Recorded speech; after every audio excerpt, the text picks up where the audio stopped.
భారతదేశం 2017 జూలై 1న వస్తు సేవల పన్ను (జీఎస్టీ) విధానాన్ని అమలులోకి తెచ్చింది.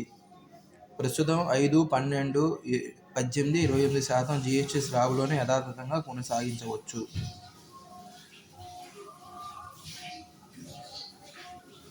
నిత్యావసర సరుకులపై తక్కువ జీఎస్టీ పన్ను, విలాస వస్తువులపై అత్యధిక పన్ను,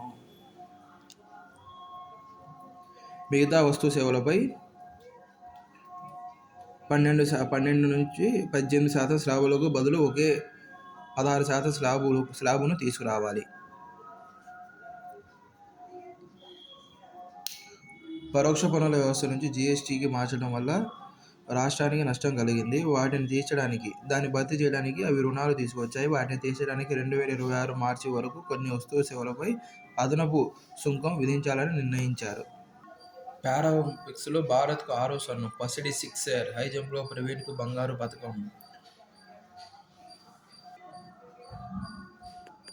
అక్టోబర్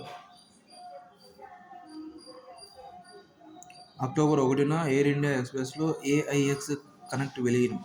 టాటా గ్రూప్లోని విమానయాన సంస్థల విలీన ప్రక్రియ కొలిక్కి వస్తోంది. ఎయిర్ ఇండియా ఎక్స్ప్రెస్ మరో అనుబంధ సంస్థ ఏఐఎక్స్ కనెక్ట్ విలీనం అక్టోబర్ 1న పూర్తి చేయాలని సంస్థ లక్ష్యంగా పెట్టుకుంది. క్షయవ్యాధికి సరికొత్త బీపీఏఎల్ఎం చికిత్స. జాతీయ క్షయవ్యాధి నిర్మూలన కార్యక్రమంలో భాగంగా సరికొత్త చికిత్సా విధానాన్ని కేంద్ర ఆరోగ్య మంత్రిత్వ శాఖ ఆమోదించింది. బహుళ ఔషధ నిరోధక క్షయవ్యాధిని నయం చేయడానికి బీపీఏఎల్ఎం చికిత్సా విధానాన్ని ప్రవేశపెట్టింది. దీనిలో బెడాక్విలిన్, లైన్జోలిడ్ కలయికతో తయారైన ప్రిటోమానిడ్ అనే సరికొత్త ఔషధాన్ని చేర్చారు. ప్రిటోమానిడ్ భారత్లో వినియోగానికి ఇప్పటికే అనుమతులు లభించాయి.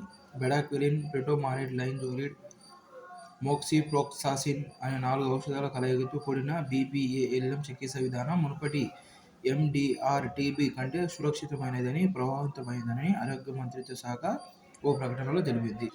టార్టాజైన్ అనే మామూలు పసుపు రంగు ఫుడ్ కలరింగ్ ఏజెంట్ను నీళ్లలో కలపడం ద్వారా చర్మాన్ని మాయం చేసే ద్రావకాన్ని సైంటిస్టులు తయారు చేశారు.